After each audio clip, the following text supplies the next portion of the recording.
Surabaya Mengaji.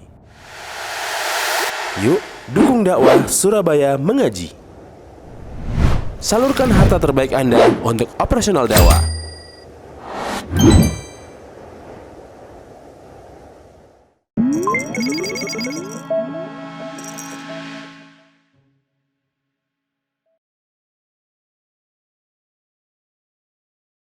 Allahumma salli wa sallim wa barik ala nabiyyina wa habibina Muhammadin wa ala alihi wa sahbihi wa man sara ala nahjihi ila yaumiddin, amma ba'du. Ikhwati at-talabah rahimani wa rahimakumullah. Alhamdulillah, kembali dipertemukan Allah di Masjid Darul Hijrah, dan selawat serta salam semoga tetap tercurahkan kepada junjungan kita Sayyidina Muhammad sallallahu alaihi wasallam dan juga para keluarganya,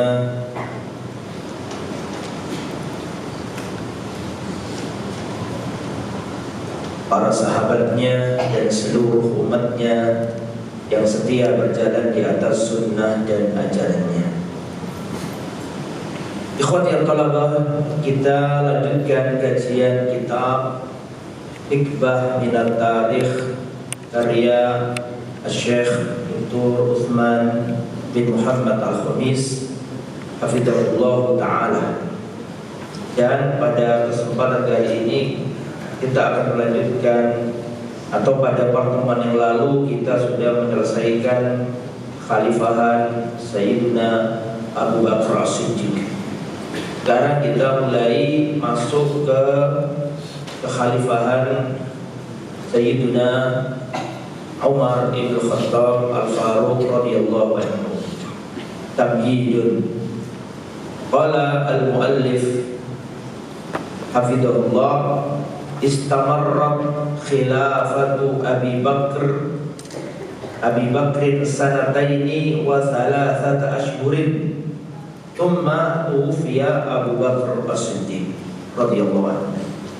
Kekhalifahan Abu Bakar As-Siddiq itu berlangsung selama 2 tahun lebih 3 bulan. Cuma 2 tahun lebih 3 bulan. Tapi 2 tahun lebih 3 bulan tersebut syarat dengan prestasi dan amal-amal yang raksasa, yang luar biasa. Dalam waktu 2 tahun beliau sudah bisa menyelesaikan perkara-perkara besar yang kemarin sudah kita jelaskan. Di antaranya adalah penumpasan Nabi palsu yang jumlahnya tidak 1, tidak 2, tapi banyak. Dan setiap nabi palsu memiliki apa? Pengikut. Itu sudah diberesin semuanya. Kemudian berikutnya beliau juga membereskan Harokatul Murtaddin, gerakan orang-orang yang ingkar zakat. Ya. Jadi kemarin sudah kita jelaskan, muncul juga selain gerakan orang-orang murtad, muncul juga gerakan orang-orang yang ingkar zakat. Sehingga beliau ini meskipun 2 tahun, tapi 2 tahun itu digunakan untuk mengembalikan pondasi kekhalifahan yang sempat goyah. Jadi Rasulullah wafat, itu mulai muncul keretakan. Pertama, tadi sudah kita jelaskan, nabi palsu muncul, gerakan murtad muncul, orang ingkar zakat muncul. Dan itu dalam 2 tahun sudah diberesin sama Khalifah Abu Bakar. Kemudian penaklukan ke Persia sudah dimulai. Kemarin kan sudah kita jelaskan, Khalid sudah berangkat ke sana, termasuk kemana? Ke Syam juga sudah dimulai. Kemudian tuwfiya Abu Bakar wafat. Jadi Abu Bakar ini wafat meninggalkan pondasi yang kokoh, meninggalkan arkanul daulah qawiyah, sendi-sendi kekhalifahan ini kuat, dan itu diwariskan kepada Umar bin Khattab. Wa qad ra'a Abu Bakar anna Umar bin Al-Khattab huwa aslahun nas li tawalli hadzal amr. Dan Abu Bakar berpendapat atau melihat bahwa Umar adalah orang yang paling berhak, paling bagus, paling cocok ditawalli hadzal amr, untuk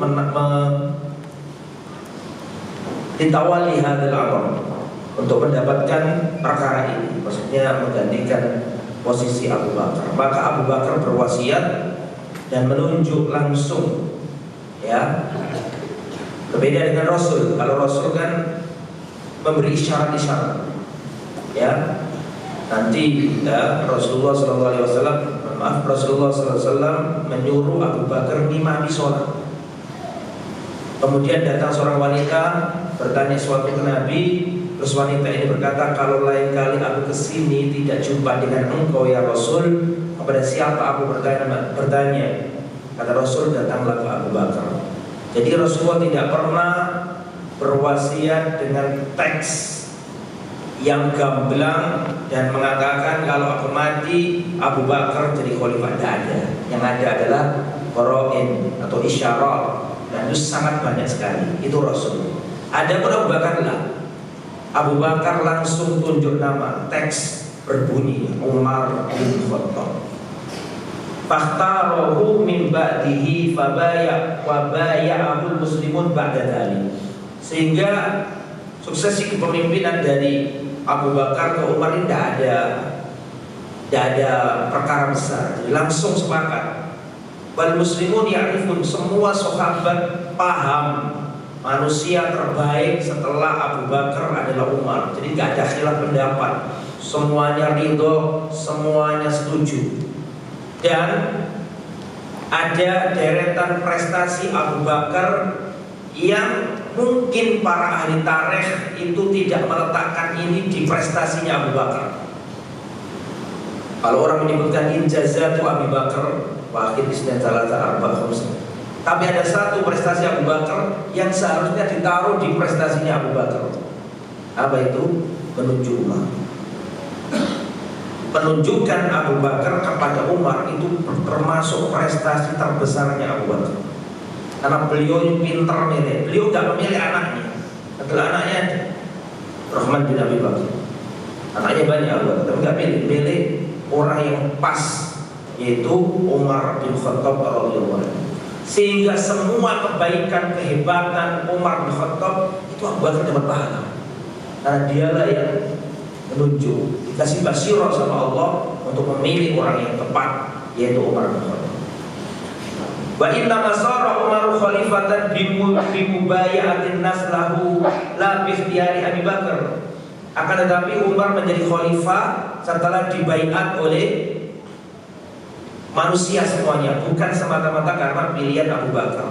Meskipun manusia juga membaiat Umar karena pilihannya siapa? Abu Bakar.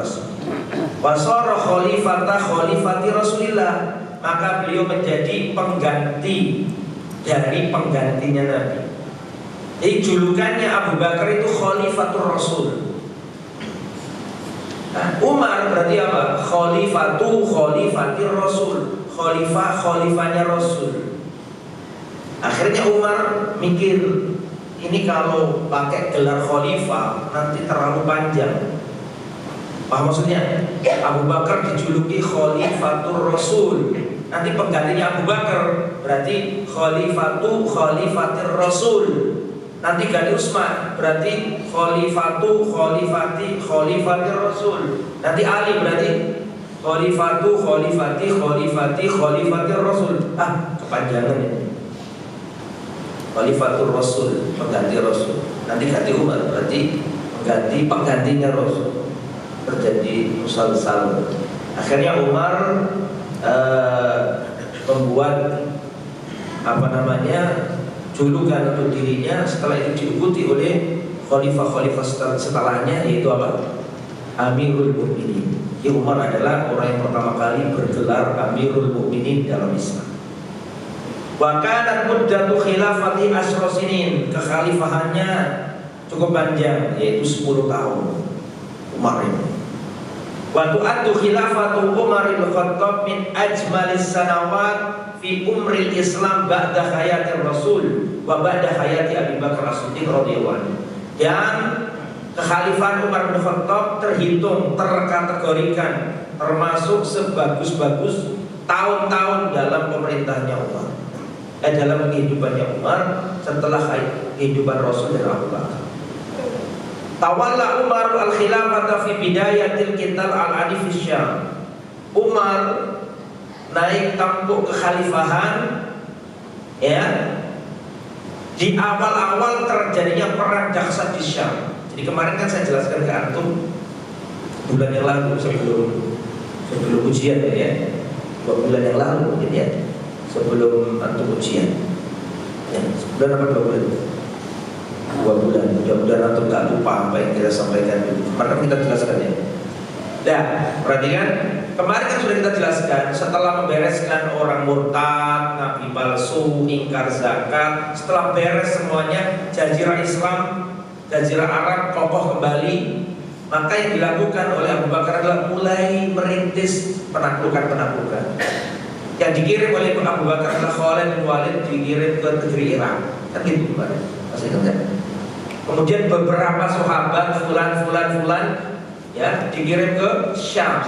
Masih ingat? Ternyata yang di Syam ini musuhnya berlipat ganda. Berapa kemarin? 200.000 atau 120.000, banyak sekali.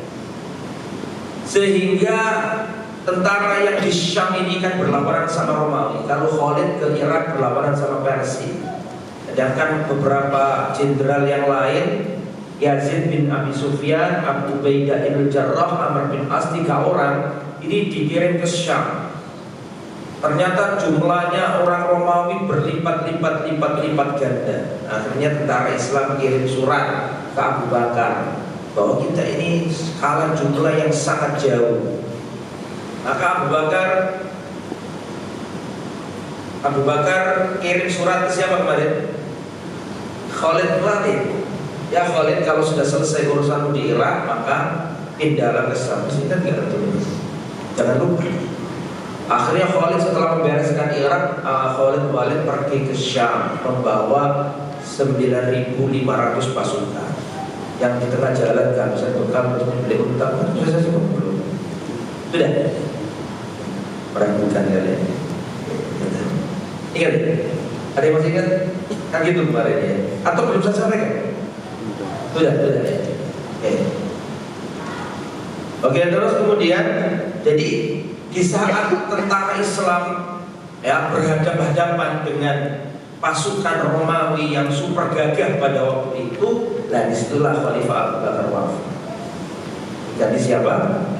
Umar bin Khattab. Kemudian yang memimpin pada waktu itu karena Khalid gabung sama tentara Syam, Khalid yang jadi panglima. Tapi ketika Umar bin Khattab jadi khalifah, di antara pertama yang dilakukan Umar adalah memberhentikan siapa?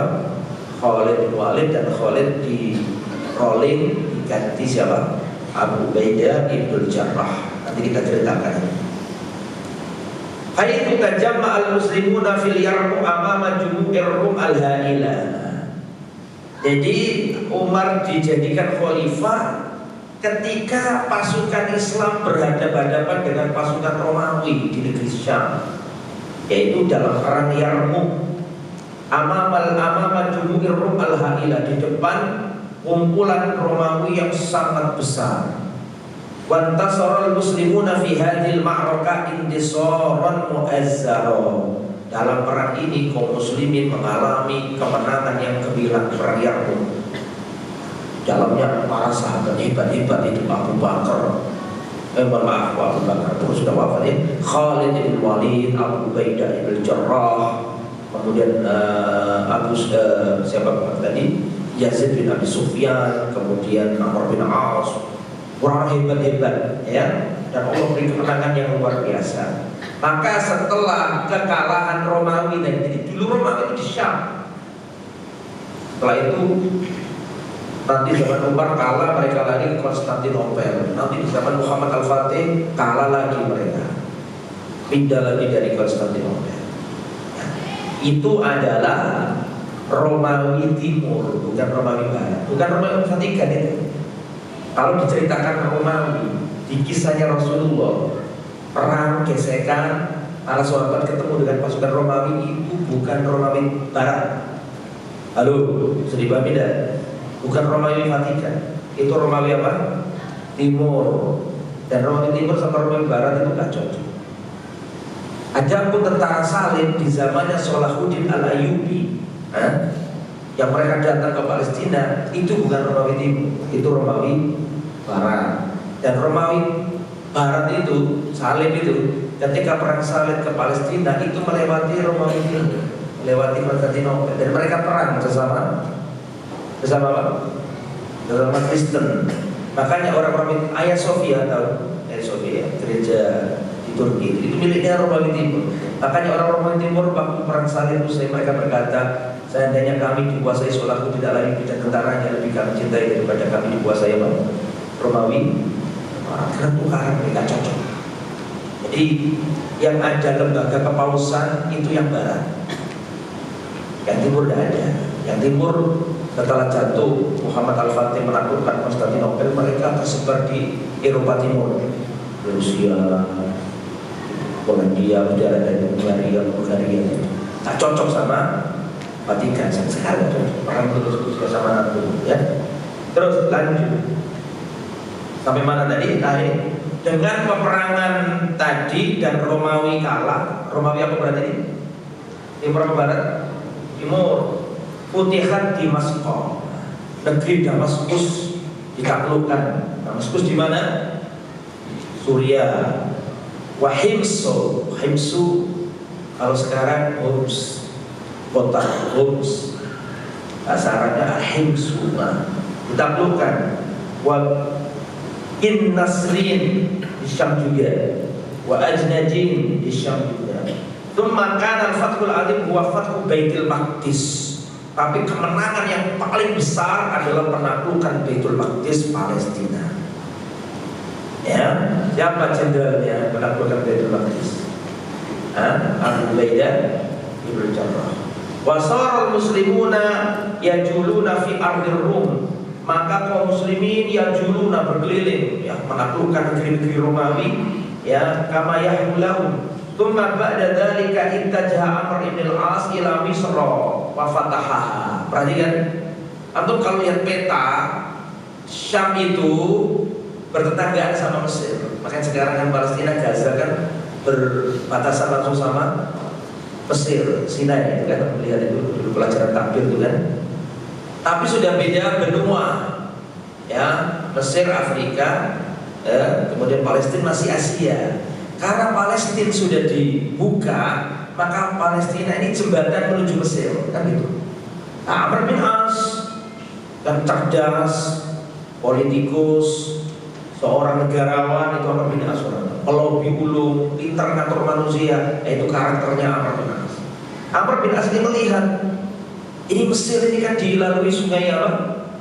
Sungai Nil, sangat subur, sangat bagus, banyak sumber daya alamnya. Maka Amr bin As mendatangi atau kirim surat ke Sayyidina Umar bin Khattab.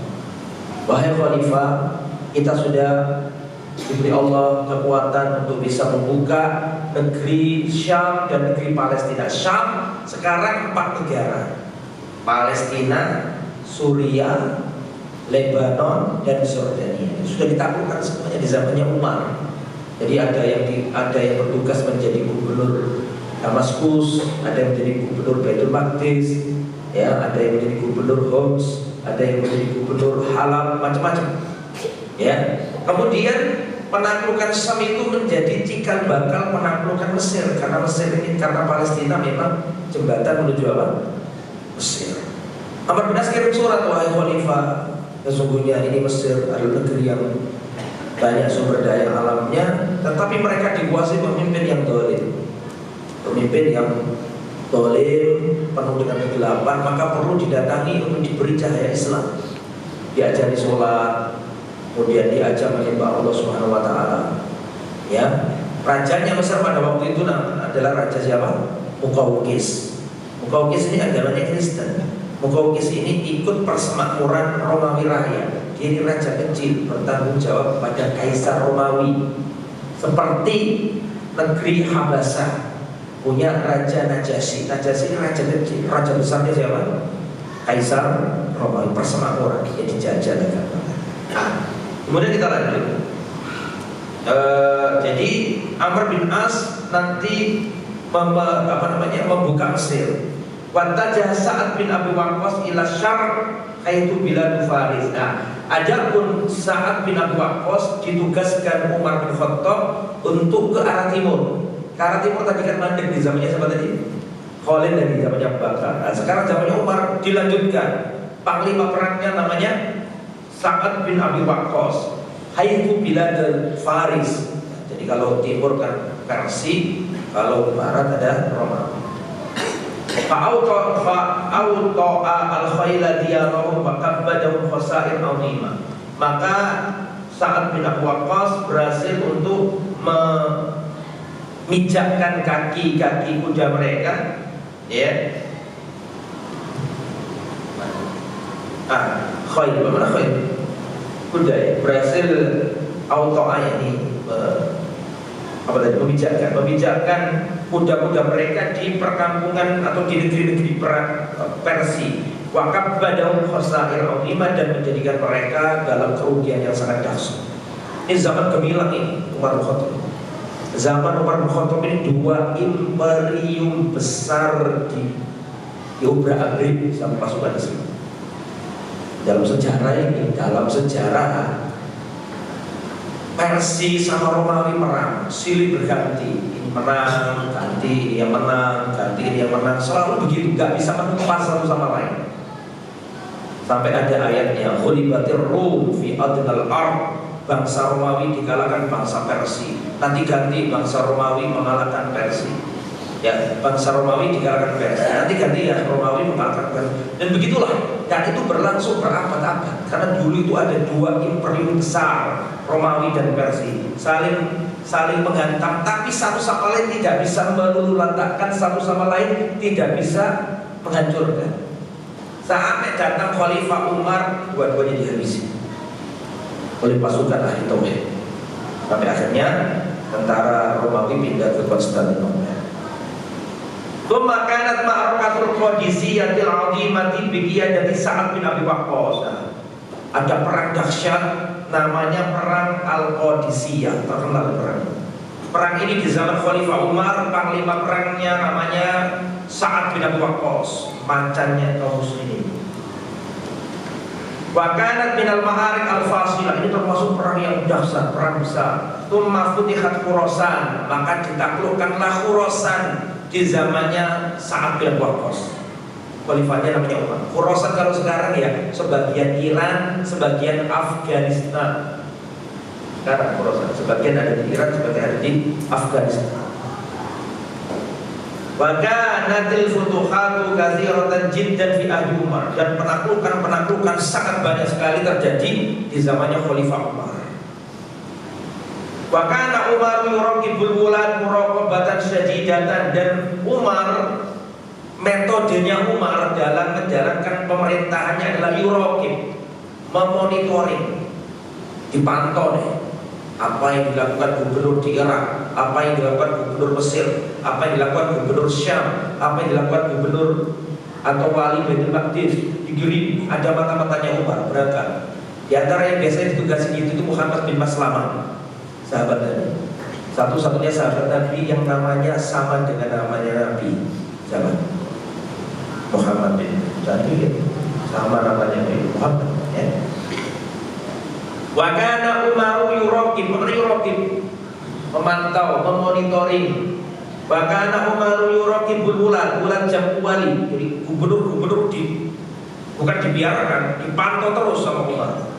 Jadi Umar ini punya kekuatan iman, punya juga kekuatan manajerial, pinter, idari juga pinter. Tidak sekedar urusan dalil, urusan manajerial juga pinter Umar. ditata semuanya, kementerian ditata, apa ditata sama Umar. Bahkan yas'alun nas anhum, tanya Umar, gimana gubernur itu, gimana panglima itu, ditanya, jadi tidak dibiarkan. Yastaqliul akhbarahum, berusaha cari tahu kabar-kabar pemimpinnya atau wali-walinya atau gubernur-gubernurnya. Wa kana Muhammad bin Maslamah, kama qultu lakum, ya ini Muhammad bin Maslamah ini semenjak zaman Nabi sering diberi tugas yang pelik-pelik. Sejak zaman Nabi, Muhammad bin Maslamah ini seringkali ditugaskan Nabi dalam perkara-perkara yang rumit. Ibn Maslamah radhiyallahu. Wa kana Muhammad bin Maslamah Rasulullah Umar yastadli'u ahwalal ulama. Diutus Umar untuk meneliti keadaan-keadaan para amir-amir atau para wali. Tolong disampaikan kita betul-betul. Baik. Saya mana tadi? Wa min siyasati annahu kana ya'ussu billail. Di antara metode politiknya Umar siasa. Bukan politik demokrasi ini ya. Kalau ngomong politik Jokowi, bukan politik demokrasi yang dimaksud di sini. Ini politik Islam untuk mengatur apa? Negara. Wa min siyasatihi annahu kana ya'ussu billail. Apa makna ya'ussu billail? Kalau bahasa kita apa? Belusukan kalau bahasa kita sekarang. Jadi yang tufu biha yahrusun nas wa yasif al-rib. Jadi malam-malam keliling gitu Mas. Malam-malam bikin tamu, penyamar, nggak dikenali. Itu Umar sering melakukan. Kisahnya kan terkenal itu kan. Umar keliling. Umar itu di zaman beliau mempunyai kebijakan ekonomi. Umar mengeluarkan dekret. Dekretnya adalah diantaranya la yabi' fi suqina illa man tafaqaha fid din. Tidak boleh jualan di pasar, tidak boleh berjualan di pasar kami kecuali orang yang faqih dalam masalah agama. Itu kalau diterapkan zaman sekarang nggak ada orang jualan di pasar. Nggak boleh jualan di pasar kecuali orang yang faqih, paham urusan jual beli. Terus Umar membuat dekret larangan, dekret khalifah, larangan menjual susu yang dicampur dengan apa? Air. Peringatan besar. Nah Umar tidak membiarkan peraturan tanpa kontroling, tidak pernah. Mesti dikontrol sama Umar. Maka malam-malam Umar keliling. Ceritanya masyhur ini, terkenal. Sampai Umar bin Khattab radhiyallahu anhu sampai di penghujung Madinah atau di lorong-lorong Madinah. Umar radhiyallahu anhu mendengar percakapan antara seorang ibu dengan putrinya. Nah ibunya ini kebetulan pedagang apa? Susu. Jadi kita kalian kalau saya di sini, ya kan? Ya masyhur lah cerita. Maka anak ibunya ini berkata, hei putriku, tolong segera campurkan susu itu dengan air supaya menjadi banyak dan besok kita jual di pasar. Maka anaknya tidak mau. Ya ibunda, bukankah Khalifah Amirul Mukminin melarang kita untuk curang? Man ghassana falaysa minna. Hadisnya barang siapa curang kepada kita kaum muslim maka dia bukan bagian dari kaum muslim. Bagaimana kita mengkhianati perintahnya Khalifah? Tidak mau wahai ibunda. Cepat wahai anakku. Dan siapa pedagang yang tidak mencampur? Mencampur apa? Ya, di antara dalilnya orang yang menyimpang adalah soalnya banyak orang yang menyimpang lain. Mengikuti orang banyak itu di antara sebab terjadinya apa? Penyimpangan. Tapi kan semua melakukan ini. Sama seperti kalian disahkan kadang-kadang maka melanggar itu melanggar juga. Tapi nggak mau ini si akhwat ini. Ya Akhwat tidak mau. Tidak ya Umar, tidak boleh ini. Tapi Umar kan tidak tahu. Sudah campur saja Umar tidak akan tahu. Maka si Akhwat ini mengatakan, ya Umar, jika Umar tidak mengetahuinya, maka Tuhannya Umar mengetahui. Tak mau dia. Bagaimana? Maka Umar bin Khattab sangat senang dengan ucapannya si putri tersebut. Maka Umar bin Khattab pulang ke rumahnya terus manggil anak. Siapa namanya? Siapa namanya Umar? Anaknya Umar siapa? Abdul Umar. Bukan, yang dijodohkan sama akhwat tadi itu. Tahu? Asim, bukan Qasim. Asim. Siapa namanya? Asim. Hai Asim, anakku, segera kamu cari rumah seorang ibu bakul susu. Ya bakul itu, yang jualan susu. Dia punya anak gadis, nikahilah anak gadis. Cari Asim, ketemu sama wanita. PR kalian adalah siapa nama wanita ini. Besok cari semuanya, kasih tahu aku ya. Setelah itu menikah nih. Menikah punya anak perempuan. Namanya siapa? Namanya Bintu Asim. Ya mesti ya. Mesti Bintu Asim. Nah, Bintu Asim ini menikah sama Abdul Aziz, orang keturunan Umayyah. Abdul Aziz punya anak dengan Bintu Asim tadi itu Umar bin Abdul Aziz. Umar bin Abdul Aziz itu sebenarnya cicitnya Umar bin Khattab dari pihak apa? Ibu. Karena Umar punya cucu namanya Bintu Asim tadi dinikahi Abdul Aziz. Abdul Aziz kan keluarga raja, keluarga khalifah. Punya anak dari Umar bin Abdul Aziz. Emaknya namanya Asim bintu Umar bin Khattab. Ya. Itu ya. Itu buah dari makanan yang halal.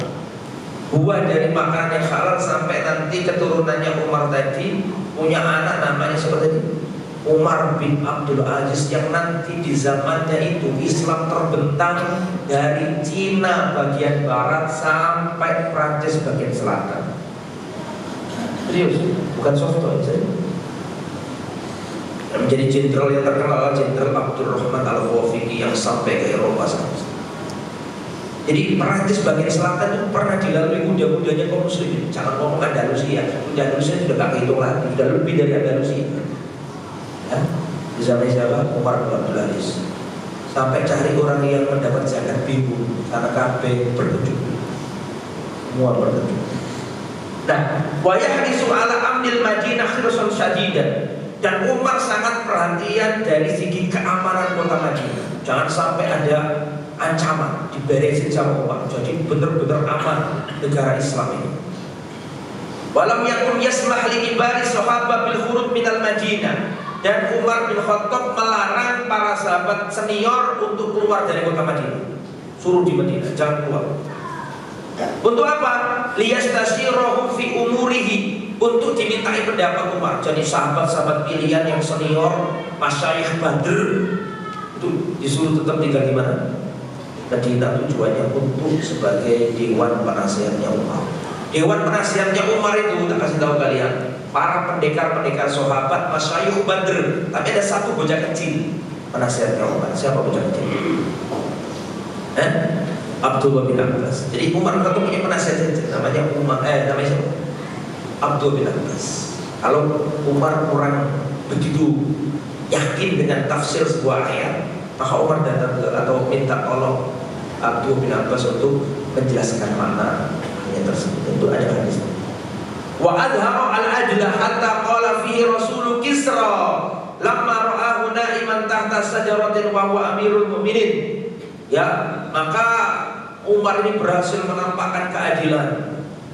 Sampai-sampai utusan Kisra itu raja Persia. Kalau raja Romawi Kaisar. Kalau raja Persia apa tadi? Kisra. Maka utusan raja Kisra ini melihat Umar tertidur di bawah pohon. Umar khalifah, pemimpin tertinggi kaum muslimin, tidur di bawah pohon tanpa penjagaan. Coba bayangkan, khalifah, pemimpin tertinggi, tidur di bawah pohon, tidak ada penjaga, tidak ada penjaga. Maka heran, utusan Persia ini heran karena bayangannya ini disamakan dengan rajanya yang ada di mana? Di Persia ada singgasana, ada pengawalan yang ketat, ada permadani, ada istana, ada arsy, tempat duduk yang mewah. Arsy apa artinya? Apa artinya arsy? Filuha. Singgasana. Bayangannya Rasulullah SAW karena di kitab adab juga kan. Bayangan seperti itu. Ya tanya, mana raja kalian ini? Tanya orang. Dikasih tahu itu raja kita. Kita nggak punya raja. Adanya apa? Khalifah. Iya, mana itu? Tidak, iya. Tidur di bawah pohon, tidak ada yang jaga. Saking herannya sampai utusan Isra berkata, hakamta fa'adalta fa'aminta fa'nimta qari'ulaih. Engkau telah berhukum dengan hukuman yang adil, dan maka engkau merasakan keamanan, dan engkau pun bisa tidur nyaman. Tidak ada keamanan tanpa keadilan. Itu sudah rumus itu. Tidak ada keamanan tanpa keadilan. Di mana ada keadilan akan lahir rasa aman, karena semua tersetarakan, karena semua diayomi, semua dirawat. Maka nggak ada yang berusaha untuk membuat kekacauan. Kalau ada keadilan akan timbul aman. Tapi kalau nggak ada keadilan pasti akan ada kekacauan. Itu sudah rumus kehidupan. Ya, wong adil saja belum tentu aman, apalagi yang nggak adil, pasti nggak aman. Ya, makanya di sini dikatakan hakamta fa'adalta fa'aminta fa'nimta. Kau ini mimpin dengan adil, makanya nyaman, merasa nggak punya musuh, maka tidurnya nyaman, gitu maksudnya. Padahal rajamu yang di sana itu dikawal ketat. Itu. Hudzaifah ibn Yaman qal, dari Hudzaifah ibn Yaman. Siapa Hudzaifah ibn Yaman? Hudzaifah ibn Yaman ini sahabat Nabi yang mulia. Sahabat Hudzaifah ibn Yaman ini punya khususan yang tidak dimiliki sahabat yang lain. Apa itu? Hudzaifah ini kalau datang ke Nabi selalu tanya yang jelek-jelek. Berbeda dengan sahabat-sahabat Nabi yang lain, kalau datang ke Nabi mesti tanya yang bagus-bagus. Ya Rasulullah, dullani ala amalin tidak. Ya Rasul, tunjukkan amalan yang kalau aku lakukan aku akan masuk surga. Ya Rasul, tunjukkan amalan yang kalau aku lakukan manusia akan mencintaiku. Ya Rasul, macam-macam yang baik-baik. Ya Rasul, amalan apa yang paling dicintai Allah? Semua sahabat tanyanya yang bagus-bagus, tapi ada satu sahabat tanyanya yang jelek-jelek. Siapa namanya? Hudzaifah ibn Yaman. Punya spesialisasi mengetahui barang-barang yang jelek. Sampai-sampai beliau itu dikasih Nabi daftar khusus nama-nama orang munafik, yang daftar ini gak dikasih tahu ke sahabat yang lain.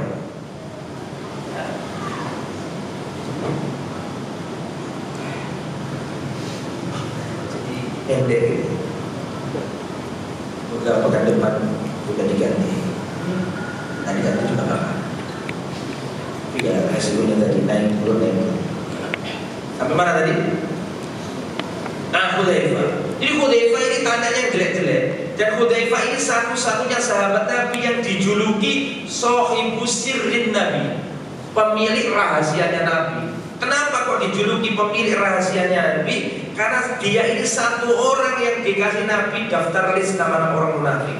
Fulan munafik, fulan munafik, fulan munafik, fulan munafik. Tahu daftarnya ada, cuma bukan tulisan.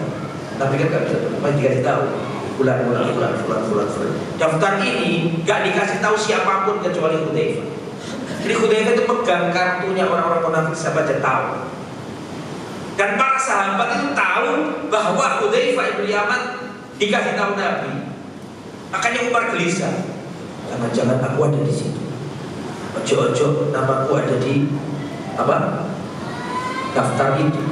Maka Umar selalu buntuti Hudzaifah ibn Yaman. Ya Hudzaifah, ana munafik. Hudzaifah, aku munafik enggak? Aku disebut Nabi enggak? Hudzaifah kan shahibu sirrin Nabi, pemegang amanat rahasia Nabi, gak mau kasih tahu. Tapi dibuntuti terus sama siapa? Umar. Ya Hudzaifah, ana munafik. Aku munafik enggak? Terus dibuntuti, ya lama-lama sumpah ini siapa namanya? Hudzaifah. Akhirnya Hudzaifah ngomong, kamu gak masuk, coba ngomong lagi, sudah. Jangan dikorek-korek lagi. Makanya Umar bin Khattab itu ketika jadi khalifah, kalau ada orang mati, tak mau nyolati sampai lihat Hudzaifah. Mana Hudzaifah? Kalau ada orang mati, zamannya Umar Umar cari Hudzaifah, mana Hudzaifah? Kok Hudzaifah ikut nyolati? Umar nyolati. Tapi kalau ada orang mati, Hudzaifah nggak ada. Umar nggak mau nyolati, karena khawatir apa? Itu adalah orang apa? Dan antum tahu sendiri, Umar kenceng sama orang munafik. Kalau ketemu orang munafik mesti Umar pengennya apa? Saat ribu Unukol. Masih ingat nggak Abdullah bin Ubay bin Salul, gembongnya orang munafik yang mati itu? Sedangkan anaknya lelaki soleh, sahabat Nabi, namanya Abdullah bin Ubay bin Salul, datang ke Nabi, ya Rasulullah, tolong doakan bapak. Rasulullah menghormati siapa? Anak. Rasulullah mau nyolati, ditarik sama Umar. Bajunya Nabi lo ditarik sama Umar. Sampai Umar itu, sampai akhirnya turun ayat, Nabi dilarang untuk menyolati orang yang munafik.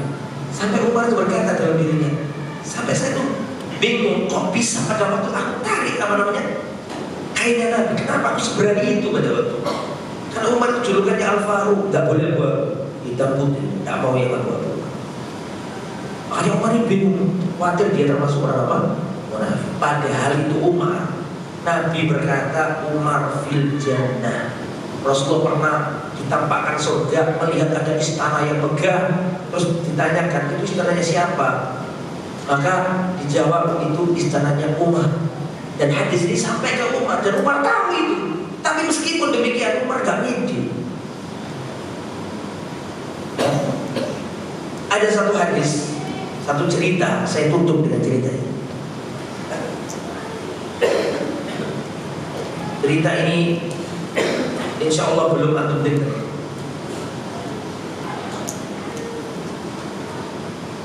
Pada waktu itu Umar bin Khattab radhiyallahu anhu sama Abu Bakar bersama Rasulullah duduk-duduk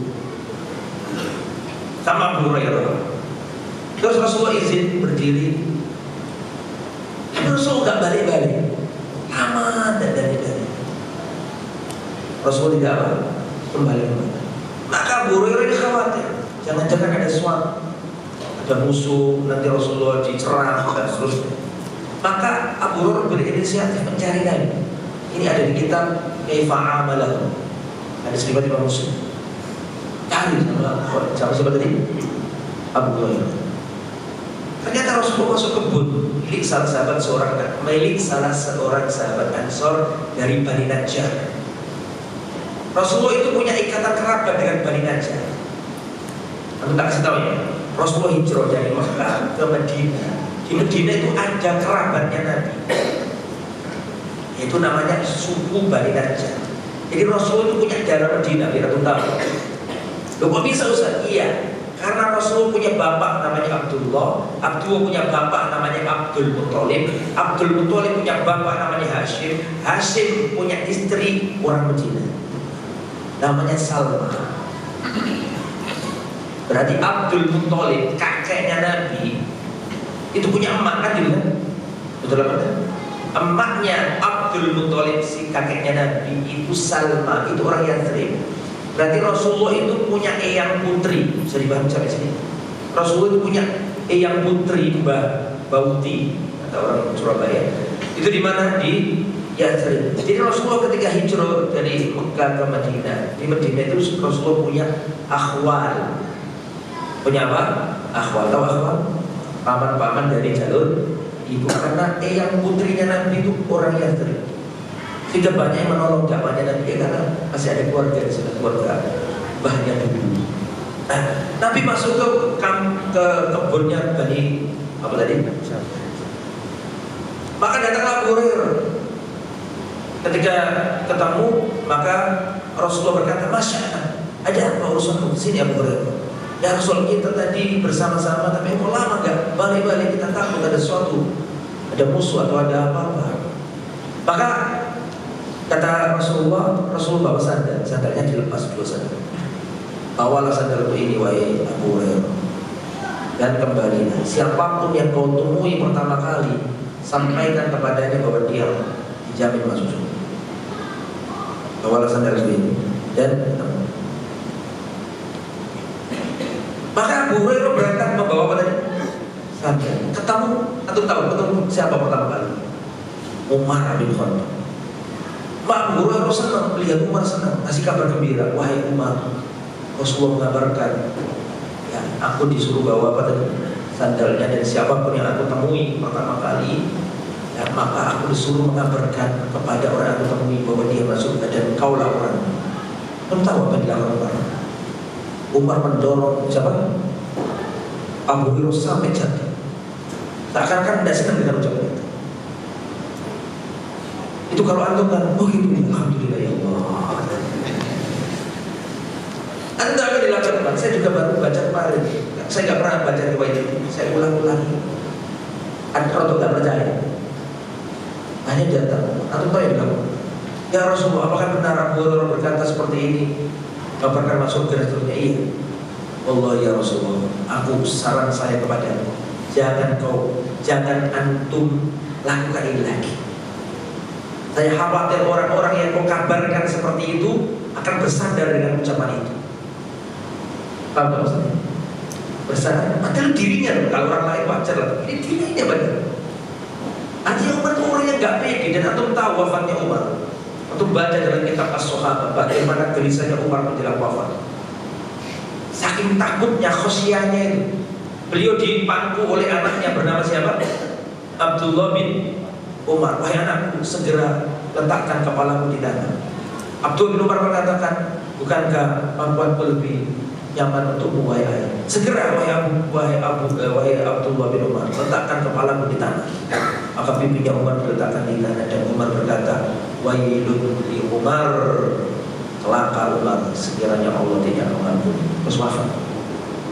Di Umar itu khosyahnya luar biasa. Padahal Nabi berstatement Umar fil jannah, Umar masuk surga. Dan Nabi tidak pernah menganulir ucapannya itu. Dan Umar tahu itu. Umar pun tahu bahwa Nabi berkata bahwa dia melihat di surga ada istana, ditanyakan itu istana siapa? Umar pun tahu. Tapi Umar ini gak pede. Bahkan ketika disebut nama orang munafik gelisah, selalu buntuti siapa tadi? Hudzaifah. Khosyahnya tinggi Umar bin Khattab radhiyallahu anhu.